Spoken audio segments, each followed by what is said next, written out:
לכל איש יש שם שנתן לו אלוהים ונתנו לו אביו ואימו. Hola oyentes de Radio Sefarad, es un gusto como cada 2 semanas volver a contactar con Alejandro Rubinstein, quien desde México nos habla de El Buen Nombre. ¿Qué tal, Alejandro? ¿Qué tal, Jorge? Muy bien, hoy vamos con 2 nombres ligados entre sí fonéticamente y también nos dirás si por el significado. Uno es Uri y el otro es Uriah. Efectivamente, Jorge. Hoy exploraremos 2 nombres muy parecidos entre sí, pero con diferentes historias. Comencemos. Uri es una voz hebrea que significa mi luz y es portado por 3 personajes en el Tanaj.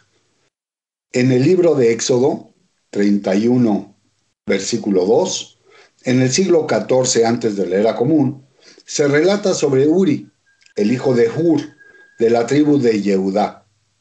Su hijo Betzalel, un artesano de primer nivel, experto en el trabajo de oro, plata, bronce, maderas y bordado, fue elegido por Hashem para diseñar y realizar el trabajo del tabernáculo, el Arón HaKodesh, el mobiliario y el altar.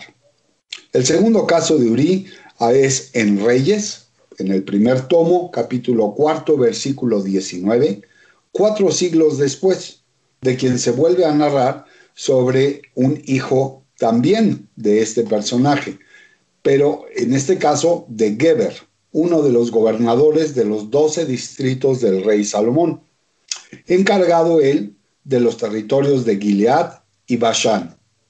Fue responsable de proveer alimento de su distrito al rey y a su corte por un mes cada año del reinado de Salomón. Y avanzando en la historia, en el siglo V antes de la era común, se da cuenta del tercer caso de Uri, en Ezra, en el capítulo 10, versículo 24, sobre un Uri el levita, quien fuese guardia del Beit HaMikdash y a la vez que se haya divorciado de su esposa extranjera a recomendación precisamente de Ezra. Ahora bien, de Uriah, que a sazón significa luz divina, se puede hablar ampliamente, pues 6 fueron los casos en la Biblia en que se conocen personajes con tal nombre. Uno en especial es el que se describe en Shmuel, en el segundo tomo, capítulo 11, versículo 3, Uriah el Gitita, miembro del comando élite, conocido como los 30, quien fuese un militar leal a las fuerzas de Joab. Una gran prueba de su participación durante la guerra fue aquella batalla en contra de los amonitas. Al mismo tiempo, el rey David observó bañarse a la esposa de Uriah, de nombre Bathsheba. Ante tal belleza, cayó prendado David de ella, por lo que la hizo traer a su palacio. Le hizo el amor y la dejó ir de regreso a su morada.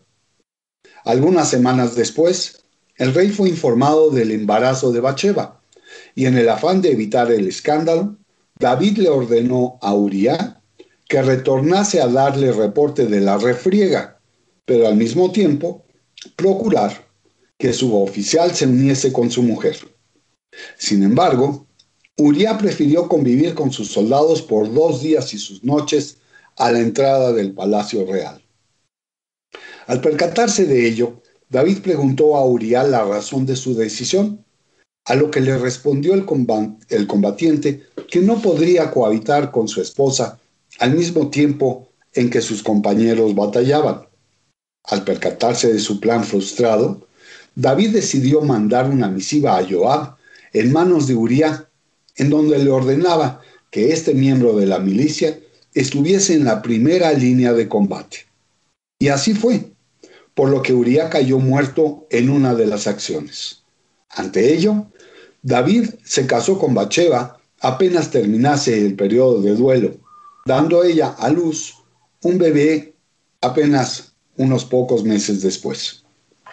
Es en Malachim 2, en el versículo 10 del capítulo 16, en el siglo VIII antes de la era común, en que el Cohen Agadol Uría fue ordenado por el rey Ahaz de Yehudá para que construyesen un altar idéntico al que el propio Ahaz viese en Damasco, para que se pudiesen realizar cultos arameos en el templo de Jerusalén.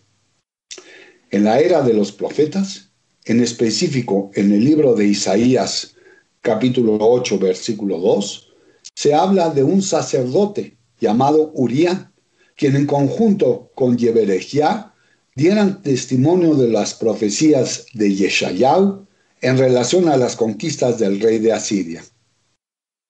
En Esdras se narra de otro Uría, en el siglo V antes de la era común, quien se aseguraba de contar los instrumentos de oro y plata en el servicio del Beit HaMikdash. Es de él mismo de quien se refiere en Nehemías, capítulo 3, versículo 4, en donde se le reconoce el haber reparado la muralla de Jerusalén. Y por último, de este versátil personaje, se hace saber en Nehemías, capítulo 8, versículo 4, que fue uno de los líderes que estuvo junto a Ezra en el púlpito en los momentos en que se leyese el texto bíblico a las personas que se encontraban en el mercado. Uri cuenta con una gematria de 217, ya que se conforma de 4 letras: Aleph, que vale 1, Vav, 6, Reish, 200, y finalmente Yod, que vale 10.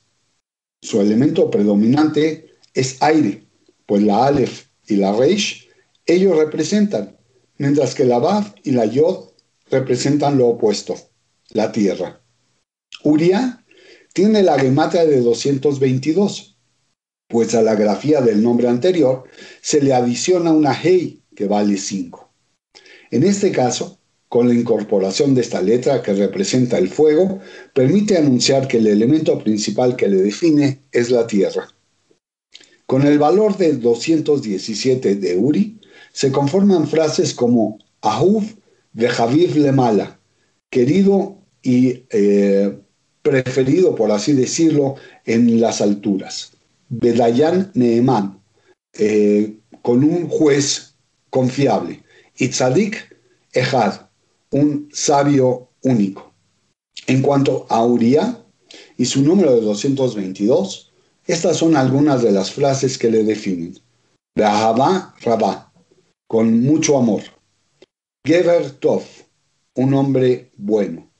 Y también Tov Mikol Bnei Ajai. De esta manera se le reconoce su carrera militar y se dice que es el mejor entre todos los guerreros. Si nos concentramos en la popularidad del nombre, Uría está francamente en desuso. Sin embargo, Uri, aunque tiene poco empleo, en el Estado de Israel se mantiene de una manera bastante constante, a donde prácticamente cada año 1.500 chicos reciben este nombre. Pero ¿cómo lo considera la gente a este nombre?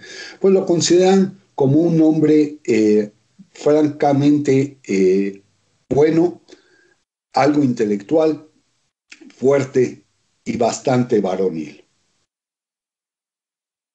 Ahora bien, si hablamos de los personajes que forman parte de este nombre, está el mago e ilusionista israelí Uri Geller, el poeta y periodista israelí Uri Tzvi Greenberg, el ministro de Relaciones Exteriores danés Uri Rosenthal, el presidente del Technion de Haifa, el físico Uri Sivan, y por último, el director del Banco Mundial, el francés Uri Dadouche, quienes conforman un selecto grupo homónimo que, como su nombre indica, iluminan a la humanidad con su personalidad. ¿Qué te parece, Jorge? Pues un nombre realmente llamativo por su significado y por su uso. Y esperemos volver a tratar un nombre de este tipo también dentro de 2 semanas, cuando volvamos a escucharte. Muchas gracias por habernos atendido, Alejandro. Gracias a vosotros.